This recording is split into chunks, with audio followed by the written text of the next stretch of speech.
Hey guys, this is going to be another cassette video. If you can hear in the background, I'm playing an album by a band called Arms of War. I'm recording this video for a future upload, so I pre-record most of my cassette videos. So I don't know if I'll have a review of this album up yet, or it'll be soon in the future or not. But definitely expect to review this album up before the end of September, if it's not already up. Great death metal. I can't remember exactly what country it's from. If I can remember off the top of my head, I'd tell you, but I think it is from the States. Or no, I think they're from the Netherlands, actually. No, Belgium. I was off on both guesses. Belgian death metal. Great shit. Hopefully you guys can hear it good. I'm streaming it directly from their YouTube video that they have uploaded, so yep. And let me just move on. This is my cassettes from T to U. So everything from Ted Nugent, everyone loves Ted, all the way down to Utstadt. So let's start. This is the soundtrack to the movie Teachers, and it includes, I can't really remember,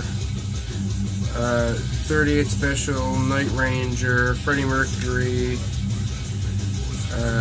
ZZ Top with the song Cheap Sunglasses. I love that song, so yeah. Bob Seger and Silver Bullet Band. So yeah, it's not too bad of a track listing. This movie came out in what, 84. So here's the album cover. Sorry that there's not that much light here right now. I will probably fix that soon. Or I can fix that now by moving my lamp forward. Sorry about this, guys, but if you want more light, that's better. Ted Nugent.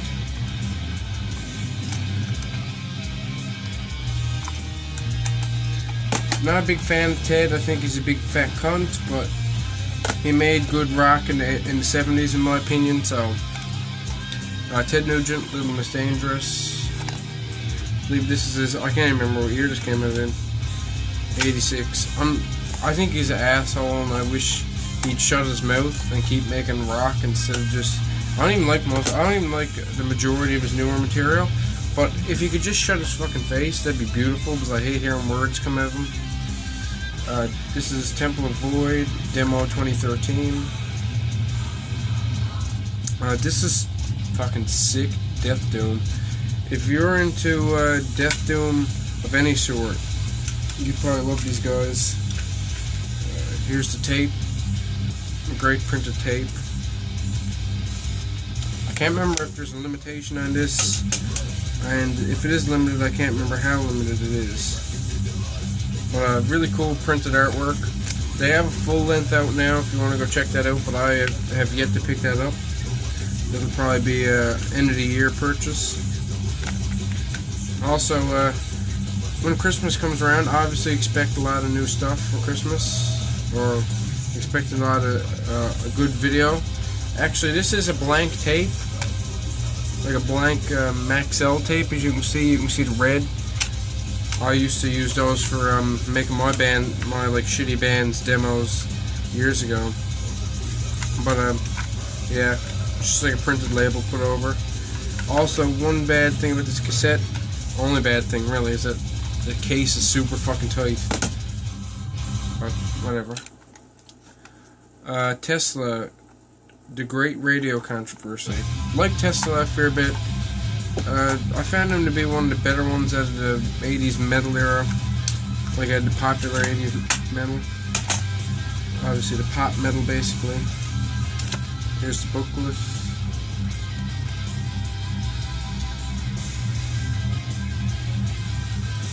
This is just as booklets were starting to become fucking huge. I have some that, like, when you pull them out, it's almost like having a giant, like, scroll or something. Like, you just pull them out and they keep going for, like, full arm's length. Next is Thin Lizzy's Jailbreak. This is an early press as far as I can see, because it does have the early printed labels that Mercury liked to do. I like printed labels a lot more than I like printed sticker labels a lot more than like printed on the cassette. Because at least sticker labels don't wear off the tape.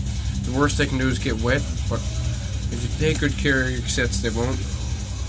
This is Joy to the World, the greatest hits of Three Dog Night. Three Dog Night is like a soft rock band from the 70s.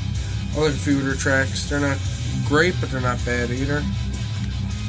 Something to listen to if your like family's over and you want some like rock to put on. Tom Cochrane and Red Ryder, the Symphony Sessions. Tom Cochrane's alright. As I said, I like a lot of classic rock, but I'm not really cut off like a lot of people who just like metal and they can't get past liking only metal. Life is a Highway, cassette single from Tom Cochrane as well. I really like cassette singles. I think they're really interesting. Just to think how many of them came out for how many songs by a band. They'd be pretty interesting to collect. Tom Cochrane, Mad Mad World, the album. Sorry if that's hard to read. This is another one of the cassettes where the fold out is huge. Like, just look at this. It's like, it's insane how big these got at one point. Last time I seen one this big was like, I don't think I've ever seen a modern release like one that big, like a modern tape release. But I guess people got sense and they didn't want to make a fucking whole like CD booklet translated into a cassette booklet. They just kind of gave you the basics, which is what was really best. This is Tom Petty and the Heartbreakers, Southern Accents, their 1985 release. I like a fair bit of Tom Petty's stuff because it is like, once again, childhood memory shit. Tom Petty with his most popular album, I believe, Full Moon Fever. I've seen a billion copies of this album around. That was from '89, and I'm trying to remember what Free Fallin' was one of the main singles. Yeah, Free Fallin' was a really popular one off that.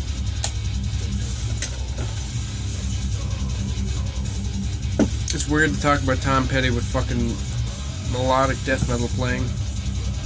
Tom Petty and the Heartbreakers, Into the Great Wide Open. I have to start listening to these old tapes more. Like, I haven't listened to a lot of these Tom Petty and shit tapes, like all these like more classic rock tapes in like years, so I gotta give them a listen. You Got Lucky, a tribute to Tom Petty on Attic Records. I can't remember who's on here. Let me just read it off now. Everclear. If you're a 90s kid, you know who the fuck they are.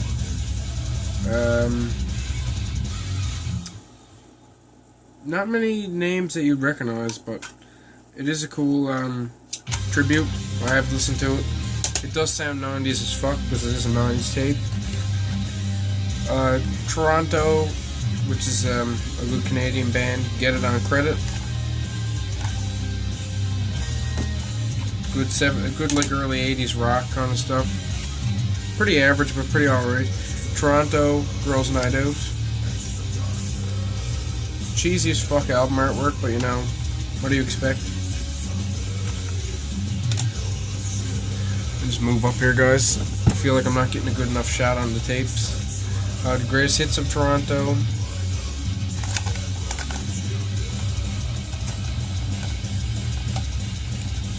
And Toto, or Tutu, whatever you like to call him. I've heard people call him Toto, I've heard people call him Tutu. It's up to you guys. This Africa is on this one, so no wonder that's popular. And this is the 7th one by Toto.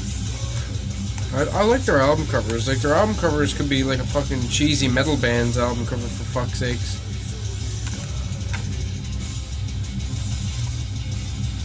But yeah, Toto are an alright band.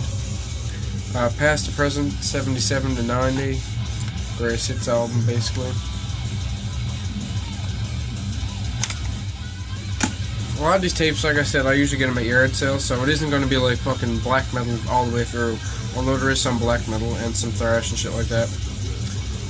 The Tragically Hip, self-titled, great band from Canada. The guys played here recently. My friend was one of the stagehands who helped set up everything, which was pretty cool. The Tragically Hip, up to here. I got this on CD recently. I don't know if I showed it or not. Can't remember now. Road Apples. These guys are really popular in Canada. Really popular, and I find them to be pretty popular in Newfoundland. Because I always hear them on like local classic rock radio, and I always see their tapes or CDs around, and they're not an unfamiliar name. Here's a good black metal tape from a band called Transylvania with their album Ravage Total. This is limited to 300, and it's on the label under, I think it says, let me try to read it, under Dark Soil, I believe, and it is Soil 001, so it is the first release on this record label. Here's the tape. Really simple layout on the tape, and the booklet is really printed dark. Like, you see there's text here, but it's really hard to read. Cool album cover picture, obviously, and some more dark text in here. Let me just read some out. That's just like some like poetry, I believe, on a really cool like card, like really weird card. But yeah, Transylvania. This is limited to 300 from 2008, I believe. But I cannot remember for the life of me. I can't remember like much about the band, and they never numbered it. As you can see, like there's a place there to put numbers for out of 300, but they never numbered it. So I will probably make a review for that at some point, because I like making reviews for like all my black metal cassettes. The Traveling Wilburys, Volume 1. Trying to remember who's in this now. I believe Bob Dylan, Tom Petty,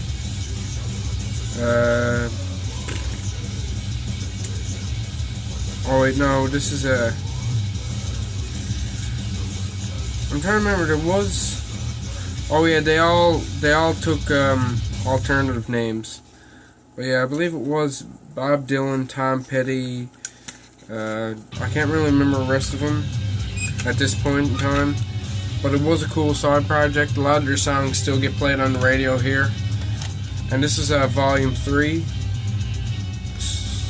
I believe George Harrison was with these guys too. I just can't remember at this point. But yeah, really good stuff. I always liked them. Triumph Stages. I always thought this was like some kind of weird, like old school metal album.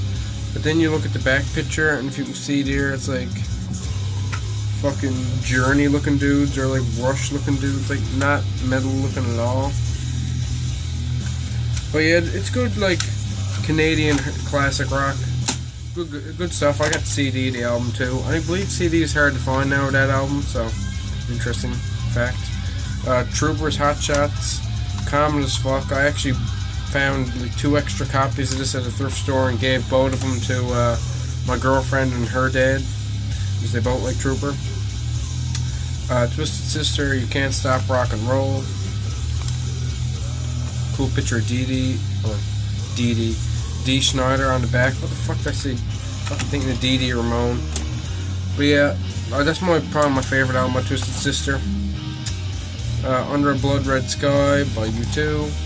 I like U2's earlier stuff more, because I found, like, even a lot of people have said it's more post-punk and it's more interesting. I can enjoy that. Some of the newer stuff is just, well, most of the newer stuff is just fucking ass. Like, I wouldn't listen to it for enjoyment, but some of it is alright. Some of it I can pass, but like, they're definitely not a band I listen to a lot.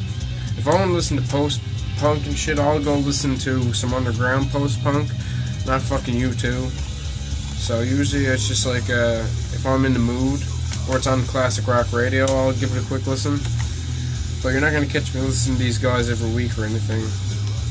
They're like a very seldomly listened to band in my repertoire. U2 with Acton Baby. This is when they started going to complete shit, and I just can't really listen to them. And then I never even bothered to take the sticker off this one, but this is a Zootropa, and I'll just fuck it. I'll pull it out of the case. U2 Zootropa. I paid 50 cents for this. I only bought this to complete a collection, that's it. And look, let me just show you how fucking big these booklets got at one point. What fucking need? Why? Why would you make... Literally, like... I think this is like fucking 14 panels long or some shit. And this is the one I hate this is one I hate folding up. Because there's literally a billion panels to fold in this. I usually forget how to fold that back up. So it ends up getting all fucking bent out of shape and stuff. But yeah, U2 went to crap in this era. I wouldn't listen to them very often now. When their newest album got released and basically jammed on everyone's iPod without anyone's permission, I was just kind of like, what the fuck? I'm just happy I don't have iOS 7 or I don't like log into iTunes at all. I just use it to drop music into my phone or my iPod. My iPod's like a 4th generation iPod Touch, so I can't even update to iOS 7. It only goes up to iOS 6.1 or something, which is alright because Apple's just fucking annoying now. I use Samsung, so the only reason I have an iPod is because it's what I bought like 3 years ago. I've had the iPod for 3 years, so, and I'm lucky I had that long. Usually they break like after 1.5 years. This is Ugly Bunny with Tokyo. Sorry for that fucking tangent I went on, but you know, I'm not very focused. I can't remember what these guys sound like, and this is one I'll have to throw on the CD, or not the CD, the cassette player, because I do remember getting this, and I do remember it being pretty good. But I bought this for like a 10 for 20 kind of deal a while ago off of, I believe it was Run State Tapes, if I'm correct. But yeah, they were, or Berserker Records, I believe. They were doing a sale to get rid of their old stock, and I got a bunch off of them. Like, I got one called the Ridgeways, which was in my other era video, which was like number 1 out of 50. And that was really cool. Like, to get the first copy out of only 50, that's pretty fucking sick. This is one that people will recognize, and I've already mentioned it, but Woodstock, Legendary Odin. I believe this is the only physical release that was ever made for this album. I might be wrong. This is, well, I believe the guy from Woodstock made his own copies, and then he had some, well, he had the majority pressed by Infernal Commando Records. But yeah, this is great. If you like Callahan Brood and you don't know who Woodstock are, get your shit together. It's on a blank tape, which I don't really give a fuck, because I believe it just plays the same. Navalus, I believe, or Navalus, plays all instruments and programming. I don't know how to pronounce that at all, but this is number 134 out of 200. I was lucky to get this. I actually got this for less than $10, actually shipped to me. But yeah, it's really nicely made, actually. I really like the artwork on this. Like, just look at the artwork. I believe that the artwork on the cassette is vastly different from the artwork on the digital version of the album. But I think it's just great music on that cassette. And I believe you can still buy these for relatively cheap. I know it was not released on anything else. It might have been released on CD, but I can't remember seeing it. And I believe this is his newest album, whatever the fuck it's called. I can't pronounce it. It starts with a H. It's the 2015 release. I believe that's getting a re-release on Celestial Oak Productions, which is Sean Count Blackguard's label. I think that's getting a release on CD. But if you want good atmospheric black metal in the style of Callahan Brew with epic elements and like Viking or folk elements, check this out, because this is fucking great. So there will be a review made of this and the new album. I just have to get around to doing it. So yeah, thanks guys, and thanks for watching the video. If you enjoy cassettes, that's fucking great. Analog is fucking great, even if it's on cassette, even though they break sometimes. But Usually mine don't break. So, peace the fuck out.